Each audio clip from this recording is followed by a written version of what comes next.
Coming up in the news, NADMA encourages Grenadians to learn from lessons of Hurricane Beryl for the 2026 below normal hurricane season, and rehabilitative work to commence on the Bouchejou playing field. We'll have details to these stories and more, plus a look at news in the region when we return. To every Grenadian, wherever you are in the world, this is your invitation. Grenada Diaspora Homecoming 2026 is more than a celebration. It is a moment of reconnection and a call to action. Across several continents, the United Kingdom, the Caribbean, and beyond, Grenadians continue to excel, to lead, and to represent who we are. You're an essential part of our nation. Now, we invite you to come home, not just to visit, but to engage, to invest, to share your knowledge, to build new partnerships. Grenada is growing in trade, in exports, in opportunities. And through this homecoming, we are creating real pathways for you to connect with business, with government, and with the future of our country. This is your home, your roots, your legacy. Come home. Let us reconnect. Let us collaborate. Let us build Grenada together.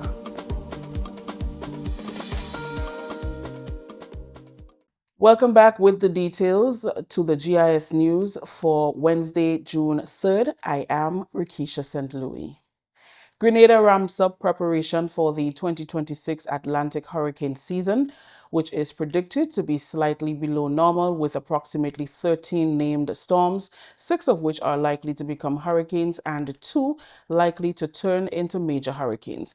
The National Disaster Management Agency, NADMA, continues its education awareness campaign to encourage preparedness and resilience within households, businesses, and government. On Tuesday, officials from NADMA, the Royal Grenada Police Force, and the Grenada Meteorological Services joined forces during a live televised program to update the nation on the hurricane season, what can be expected, how they can prepare, and what must be done in the event of a disaster. Head of Meteorology, Gerard Tamer, advised against being complacent. He said Grenadians must maintain a strong level of preparedness that can withstand any weather condition. A slightly below normal forecast does not mean guards should be dropped. It does not mean that you can relax this year. Because of the 13 systems forecasted, it only takes one to turn your life around. And that one might just be a record-breaking system. You know, it might be the most powerful storm ever recorded.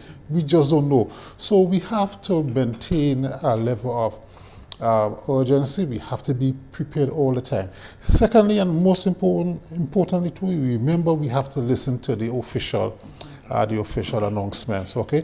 Nowadays we have a lot of what they call them, content creators and so forth, are putting a lot of information out there, and especially the young folks are sapping it up very, very easily. We have to teach them and we have to direct them to the official sites. The Met Office have an active social media platform on Facebook and Instagram, Spice Weather 473. Let me repeat that, Spice Weather 473. The National Oceanic and Atmospheric Administration, a trusted source for weather forecasts, says that the Atlantic season is expected to be below normal due to competing factors. El Niño is expected to develop and intensify during the hurricane season, while ocean temperatures in the Atlantic are expected to be slightly warmer than normal, and trade winds are likely weaker than average. Assistant Commissioner of Police Paul Christopher says the force is guided by structured operations for before, during, and after a disaster. However, even prior to the start of the season, the systems are tested and retested to ensure efficiency. By May thereabout, we look to do our tabletop exercises. And fortunately for us this year, in collaboration with NADMA, Health, and other entities, we had a full-blown exercise. So we have exercised this year, in particular, a wide, full-scale simulation exercise, which I think we are very much grateful for in that regard. Now, closer to the season, where we look at the a possible weather system. Again, what we do, we test systems, and so we continue until that system approaches us. Let's say within about let's say 24, 22, 36 hours, etc. So, you ought to mobilize your officers, because initially you would call them and let them know, hey, we have a system. We are not calling you as yet because we are monitoring. We are waiting on Mr. Tima to give us the information, of course. And you do your other tests, your safe houses. You will have to stock up, whether you have to do your vehicles and ensure that they are gassed up, your generators, etc. So you are checking.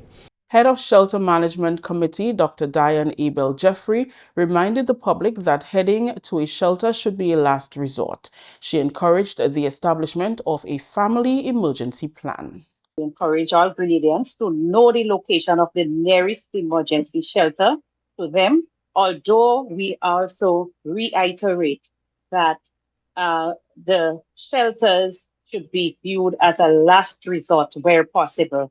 So it means, therefore, that we need to make preparations at our homes to ensure that we are as safe as possible. And this includes ensuring that we have the emergency kits with our essential supplies. Again, some of the things that we need to ensure that we have: food, water, medication that may be necessary, sanitation and hygiene materials, and so forth. National Disaster Coordinator Dr. Terence Walters says the onus is on everyone to be prepared for the 2026 hurricane season. Every household should be prepared. Every individual should be prepared. And if we have individuals and prepared, households prepared, then we have better prepared communities, villages, districts, parishes, and by extension, the entire country. It starts with the individual. So we want to ensure that all individuals across Grenada, all families, are prepared for any hazard that may occur. And just to say, or just to remind us that we live in a multi-hazard environment. So we're preparing for the hurricane season. It's the start of the season. It goes for 6 months from June to November. But during that time, we can be impacted by other hazards. So just remember that. All right, there's Kickham Jenny, there are oil spills, there are fires, there are accidents, there are boating incidents. We hope that none of these occur, but they can occur. And again, more than one of the hazards can occur at the same time. The season has officially started June 1st and will last until November. Grenada scored big at the 40th Assembly of Delegates in Washington recently. Minister for Social and Community Development, Senator the Honorable Gloria Thomas, has been elected Vice President of the Steering Committee of the Inter-American Commission for Women.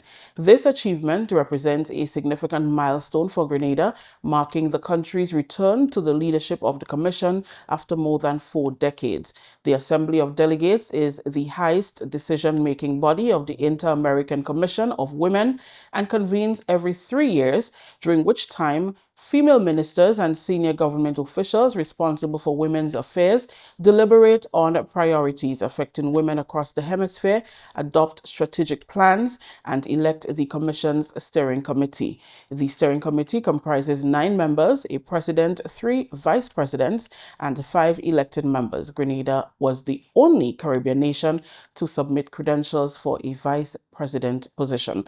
The nomination and subsequent election of Grenada's representative to the steering committee strategically positions the country at the forefront of hemispheric discussions on women's economical power, digital transformation, gender equality, labor inclusion, and social development. The appointment provides an important platform for Grenada to elevate national priorities within regional and international policy discussions, contribute to the development of gender-responsive frameworks, and strengthen collaboration with member states and development partners across the Americas. Plans for a new 30-room boutique-style hotel in St. Louis are moving forward following strong local endorsement and full legislative backing. Marie and Renata Filden announced that they are one step closer to breaking ground on the True Blue Bay Resort in Carriacou. The project leaders, Russ, Marie, and Renata, recently hosted a town hall style meeting with local residents. The team presented architectural designs created by the local firm Coco, collected community feedback, and addressed residents' questions regarding the timeline and impact. We're planning to do a 30-room resort, 20 of which will be standard rooms, and then 8 of them will be suite style, with 2 of those suite style being 2-bedroom suites. We're planning to have 2 pools on the property, as well as a beachfront restaurant area with access to one of the pools, which would be a public pool area for those who are using the restaurant. We'll also have a spa as well on property, a boutique. Am I missing anything? Front desk. And a pool bar as well. Right, there'll be a bar by the second pool. So we're kind of trying to bring the resort experience to Carriacou. Similar to what we do to Grenada, we want to try and encourage as much local activity on the property. So we're trying to make it as open as possible to the local community here in Carriacou. The project represents a $5 million investment and marks the first development of its kind for the island. Marie Filden welcomed the government's support in the development. A pledge has been made to construct the main access road in the area to support the new infrastructure, among other infrastructural developments. We are currently financing this ourselves along with the help of Republic Bank. So there's no one else, it's just us currently. We believe it'll stay like that. And the cost is going to be around $5 million to $8 million US dollars for the completion of the project. We're also going to have condominiums available for sale under the Condominium Act. Currently not going to be doing CBI, but financing it ourselves. The government support has been excellent.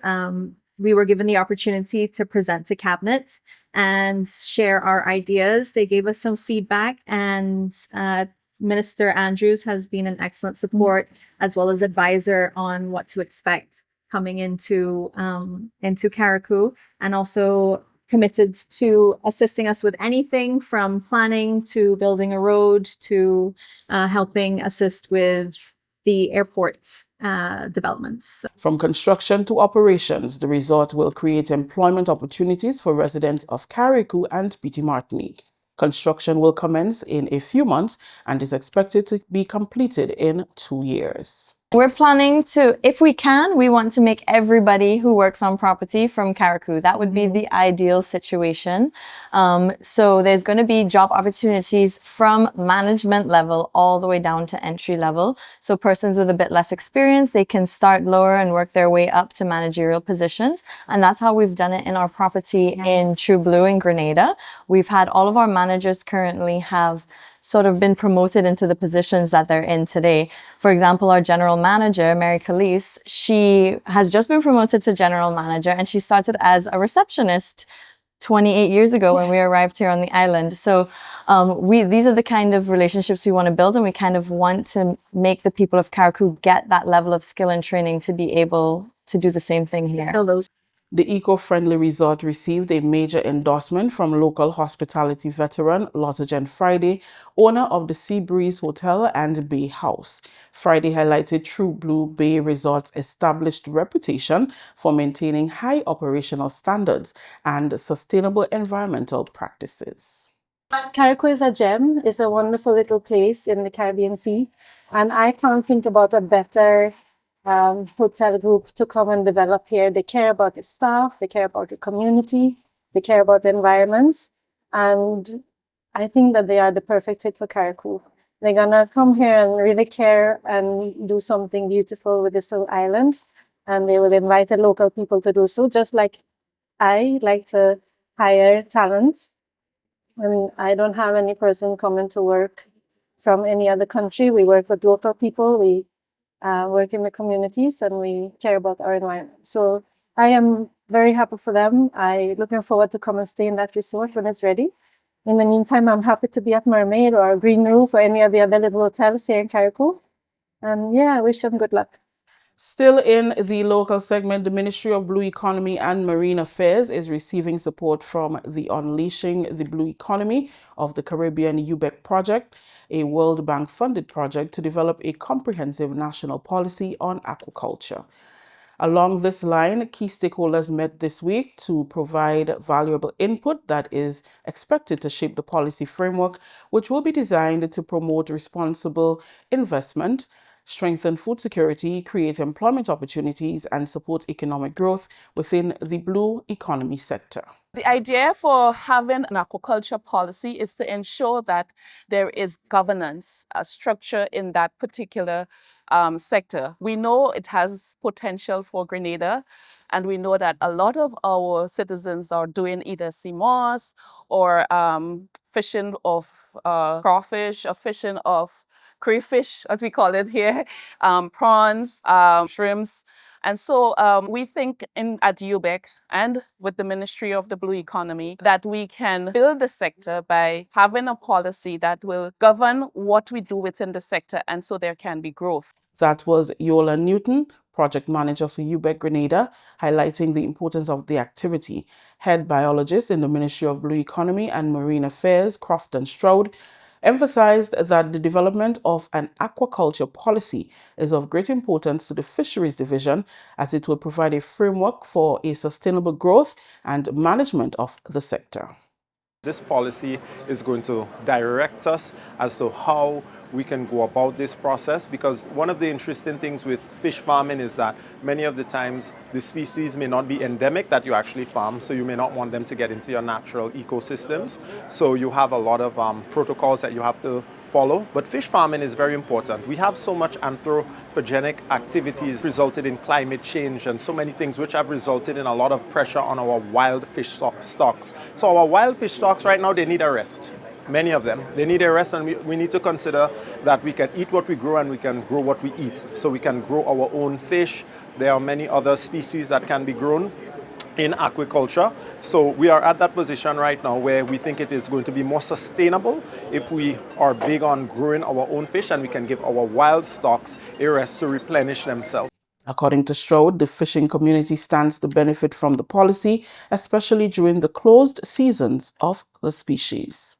Could you imagine if they have a fish farm and they are growing a similar species that can be sold during that time, for example? So it's going to create a lot of benefits and employment for our fishers and a lot of revenue from the country. And if we right now can grow our own seafood, that will help us with our trade deficit, and it will do good for our local economies, etc. So I think this is going to be a sustainable way, and we're going to develop our fishery sector further. For the record, we do have aquaculture in the form of sea moss farming, but as it is right now, we are looking to diversify a bit further. So Australian-born aquaculture consultant Paul Ryan emphasized the importance of stakeholder participation in the development of Grenada's national aquaculture policy. It's great to see some interest in the aquaculture sector in the country. My first visit to the country, where I'm just having a meeting to have a look at what is actually happening on the ground. We've looked at the historical issues in aquaculture development here. So we're having a look next week again, travelling around meeting more stakeholders and getting an overall view of what's happening. We will be moving forward with another mission later in the year, where we'll look at the capacity building of the technical staff and the infrastructure required to adapt that policy and move forward with the aquaculture sector. The policy should be completed for submission by myself later in this year, and then it will be over to the UBEC team to review and move forward. Participant Trevor Bishop said this policy should have been developed about 5 years ago. I believe we were behind time, and my main philosophy is food production, and I'm 100% behind our agriculture and also the sea moss industry, the fish industry. And I would like to see we enhance on those products and them, and to ensure that we be self-sufficient in food production in Grenada and meet the international standard and meet the international market. Henceforth, we're here to encourage everyone into the farming business. It could be sea or land, but we're looking at food diversification. And we're looking to go forward at a rapid pace and looking forward for government support in all areas in the Department of Food Production. The stakeholder consultation meetings continue for the rest of the week. The Ministry of Youth and Sports announces the demolition of an old pavilion at Bouchejou Playing Field that will begin on Thursday, June 4th, following consultations with residents of Happy Hill, Bouchejou, Brizan, and nearby communities. As part of planned infrastructural upgrades, all activities at the facility will be suspended until further notice. During this time, the ministry urges residents to comply with safety measures to ensure the well-being of everyone involved. The consultation held at Bouchejou allowed community members to share their views and support the improvement efforts. The ministry remains committed to enhancing the facilities to better serve the sporting and recreational needs of the area. Residents are encouraged to stay informed about the progress and to observe all safety guidelines. We'll take a short break. Stay with us. The official Atlantic hurricane season runs from June 1 to November 30. Are you ready? Have a family emergency plan. Stock up on supplies. Follow official alerts. Do not rely on rumors. Prepared communities are stronger communities, but preparedness begins with you. A message from the National Disaster Management Agency, NADMA. As we look ahead to 2026, we're committed to elevating Grenada's presence on the global stage. Our integrated tactical focus includes media relations, travel trade engagement, sales activation, and digital campaigns. These efforts are designed to ensure visibility and establish leadership in our niche pillar marketing. We invite you to join us on this journey by supporting our initiatives and sharing the beauty of our tri-island state with the world. Together, we can make 2026 a year of growth and success for our islands. Whether you're a local stakeholder, a travel enthusiast, or someone who simply loves Grenada, your involvement is crucial to our success. Thank you for your continued support. Let's make 2026 a year to remember.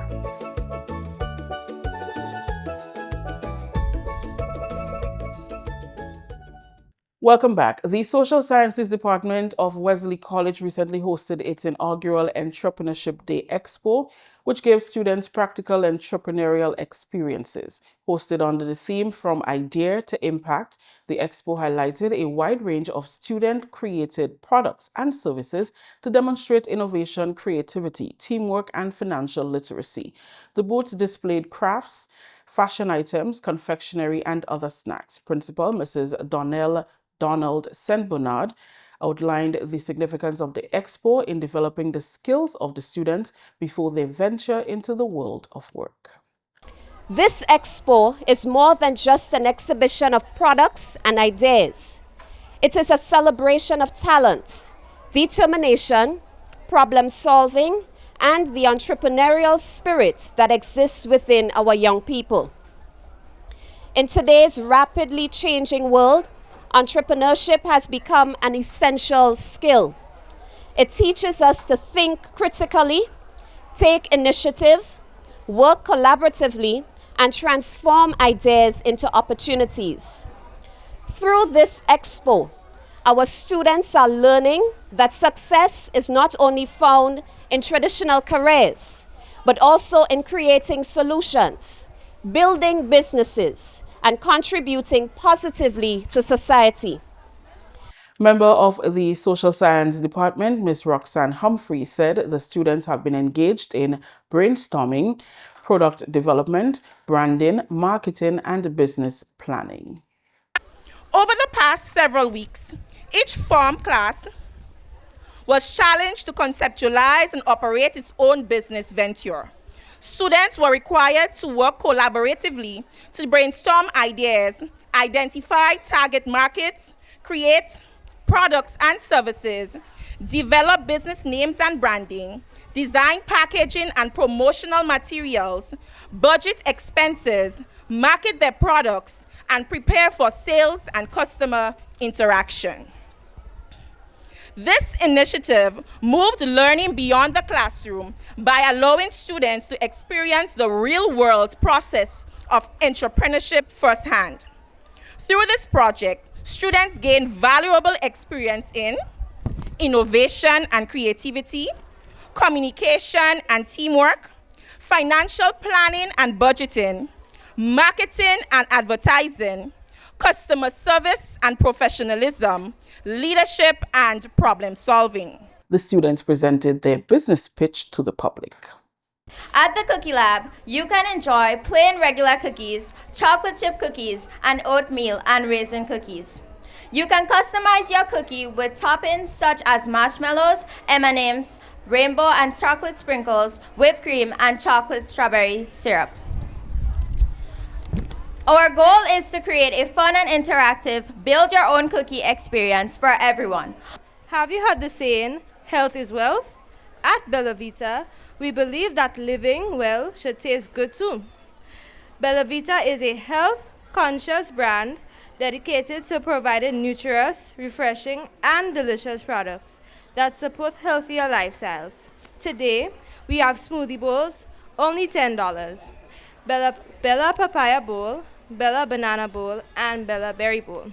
We created beautiful handmade crochet items with care, creativity, and attention to detail. The 4 W's, who, what, when, and why, help a strong business structure and style by clearly explaining the process of the business and its target audience, how it operates. From scrunchies and stylish keychains to every piece especially crafted to bring warmth and happiness to our business structure. Is a mini crossbody side bag which contains all the stationery supplies you will need for the examination hall. We have 2 packages, a basic and a pro. In the basic, it includes 2 pens, 2 pencils, 1 eraser, 1 ruler, a sharpener, and 10 file pages. In the pro, we have 2 pens, 2 pencils, 1 eraser, 1 ruler, 1 sharpener, 1 white-off, and 10 file pages. Glow Heaven is a creative business that specializes in handmade earrings, scrunchies, and scented candles.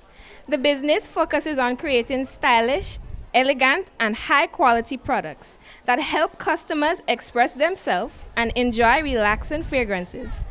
The outstanding achievements of the 4-H movement, as well as the unity and progress of the long-established initiative throughout Grenada, were on full display last Friday during the annual 4-H Achievement Day celebrations. Held under the theme Strengthening Youth Development Through Purposeful Leadership and Sustainable Agriculture Practices, the celebrations highlighted the organization's continued commitment to nurturing future leaders and promoting sustainable agriculture. Activities commenced with a march from Melville Street, St. George's to the National Stadium, engaging all 4-H councils, and included an official ceremony and grand exhibition. National 4-H Coordinator Alice Jones called on 4-Hers and their teachers to recognize their commitment to the advancement of the movement as a priceless achievement. Today is a proud moment for the 4-H movement in Grenada, Carriacou, and Petit Martinique. It is a day when we recognize the hard work, dedication, growth, and accomplishments of our young people, leaders, teachers, volunteers, parents, and partners who continue to make the 4-H program successful and impactful. Jones praised the dedication of members and leaders, noting that many clubs remained active and committed to the core values of head, heart, hands, and health. She added that this commitment reflects the strength and resilience of the organization and its focus on youth development. Over the past year, our 4-H members participated in numerous educational and developmental activities aimed at building leadership, agricultural skills, environmental awareness, and community involvement. We saw increased participation in school gardens, livestock rearing, and sustainable agricultural practices. Highlighting the major achievements of the year, Jones said the hard work and resilience of members played a key role in the overall success of the program. The expansion of the school's poultry project. This initiative proved to be highly successful, with 20 clubs rearing an average of 40 birds during the period December. Approximately 3,000 pounds of poultry were processed and utilized within the school feeding program. This initiative not only supported nutrition within the schools, but also provided students with valuable hands-on agricultural experiences. As part of the poultry production, we also had egg productions at the various schools. At least 12 schools were equipped with drip irrigation systems, while support was provided to 3 clubs in each parish to establish or strengthen their garden projects. The highlight of the celebrations included the presentation of numerous awards to clubs, leaders, and members in recognition of their outstanding work and achievements in several categories, including Most Outstanding 4-H Leader, Most Improved Leader, and Retired 4-H Leader recognition, Best Club on Parade, Most Improved Club, and Most Outstanding Club. Other awards highlighted excellence in project work, poultry, livestock production, crop production, and individual 4-H projects. Finally, in the local segment, former national coach, now coordinator of sports within the Ministry of Youth and Sports, Curlon Peters, says he is ready to work with clubs and athletes to increase Grenada's capacity in field events and the country's medal count in regional competitions. Peters is launching his sports club, Max Potential, to focus on athletes and clubs interested in reaching their highest potential in javelin, shot put, and discus. The club will emphasize capacity building for coaches to empower them to nurture the talent and skills of their athletes. I make the decision after, numerous persons during Carriacou games, Selwyn, everybody, Peters, you need to get back. And I look at my stage in my life now, I say, I really could make the contribution again. I really could give the support. So I decided to come back in the sports that have brought me to success. So, the purpose is to relaunch my sports club, which is Max Potential. I have done a lot of thinking about it. I have consultation with other persons. And I think the reason for sitting out all the years wasn't the one that make any sense, you want to give people opportunity. I could see the performance, at shows has dropped. To sit in VIP and look at the technique of the athletes, I know, well, definitely they have the potential, but no one is spending the time to develop that skill. The end goal is to bring Grenada on par with international professional athletes and performances. I'm hoping that when the coaches come out from St. Andrew, I have 2 from St. Andrew, 1 from St. Patrick, 1 from Carriacou, I'm hoping to get that come down next time. That when we learn the introduction to the technique, they could go the week and continue. I'm also hoping to go back and that we go to the community. We do like the right and track program before.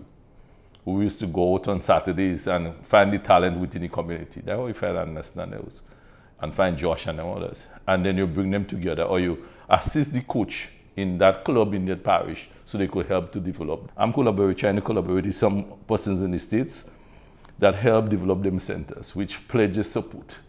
A matter of fact, people so happy, people pledge support in so many ways already. It's kind of exciting. But we want to be able to start, get the commitment, get a team together, and empower the coaches so that they could continue. If I can't be there, so they must be there, and we could take it further. But we must do something now if we want to continue our medal count at Carriacou. And you have to be human capacity. He appealed to clubs, community organizations, schools, and parents to take advantage of the opportunity to boost skills and develop to the maximum potential. We have the capacity. If you see, look at Anderson's performance on the Grand Prix, he shows that on his home base. So we show that he had the potential, but we just have to develop, try and see how we could empower a new set of coaches so they could continue with that kind of success. And to do that, we need to start developing that capacity. So you call me, let me see how we could work. Sometimes on Saturdays, I could be in a McDonald Cottage or a 4-playing field. Looking, because I'm giving the coach that will come to come under our group that support, try and make Carriacou aside. So we try to work as that, and then we identify talent. So as you grow the objective, you get in more and more coaches as part of that training camp. I could call, we have a Lee Coffee group will be part of that, because he more into the jumps, into the sprints, and he have persons there interested, Benjamin Hood and all those in Tantine. I speak to a couple other persons, and they're willing to support and to come on to make sure that they all learn under me, and they know what the potential. So I want to put it out even in Grenville, in St. Patrick's that I mentioned, Carriacou, St. John's for the persons, and have a holistic approach. Not a competition, is to work together with the clubs to help them develop that foundation back as we have it in shoes and such.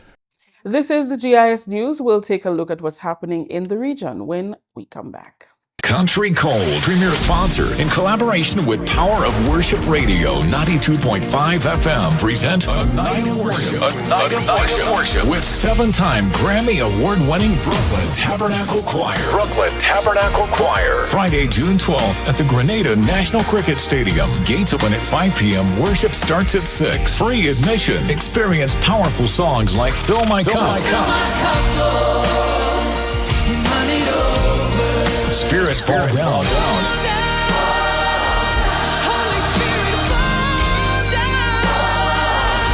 And you keep on blessing me.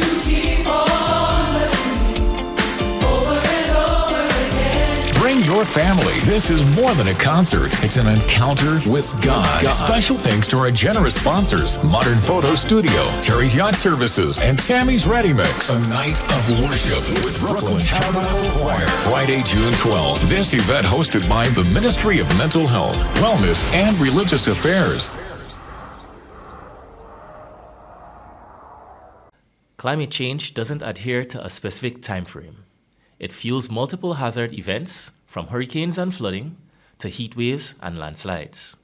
These events may occur back-to-back or simultaneously, creating compounded risks for our communities. Preparedness must go beyond one season or one threat. Preparedness must be year-round and multi-hazard focused. Preparedness is resilience. Preparedness begins with you. A message from the National Disaster Management Agency, NADMA. Welcome back. In a historic development, citizens of Barbados and Guyana will soon be able to travel between the two countries using their national identification cards with no passport required. The arrangement takes effect from July 1st this year. The Office of Prime Minister, Mia Mottley, says the move represents another significant step forward in regional cooperation, South-South collaboration, and people-centered governance. Prime Minister Mottley spoke about the development while in Guyana to attend the country's 60th anniversary celebrations. She also expressed hope that other regional neighbors will follow in the footsteps of the two nations. We feel that this opportunity, permanently so, not in the way that it was done for the single domestic space for Cricket World Cup, but permanently so, should be the gift that all Guyanese and all Bajans remember as a 60th anniversary gift. And others will work with us to expand the category of CARICOM citizens who can benefit from this. This is not for full freedom of movement. This is just for passage in your normal rights as a citizen, coming to visit countries. So we hope that in addition to this, that the app which has been developed, which is a Trident Arrow app, and which will eventually be available as well beyond the individual cards, so long as the phones sync with this card, you will also be able to use a smartphone going forward to be able to move between the two countries. CARICOM has activated its e-agriculture strategy to modernize the sector through digital innovation. The strategy supports the 25 by 2025 plus 5 food security initiative, which aims to significantly reduce the region's food import bill while promoting sustainable, locally driven food systems. This new approach will allow for the electronic sharing of marketing information and the online marketing of goods across the region. This modernization of agricultural trade will ensure that producers, buyers, and consumers have greater access to real-time information, creating more efficient markets and opening new opportunities for regional agribusiness. That's the look at news for today, Wednesday, June 3rd, a recap of the top stories. NADMA encourages Grenadians to learn from lessons of Hurricane Beryl for the 2026 below normal hurricane season, and rehabilitative work to commence on Bouchajou playing field. On behalf of the news and production team, I am Rakisha St. Louis. Thank you for joining us.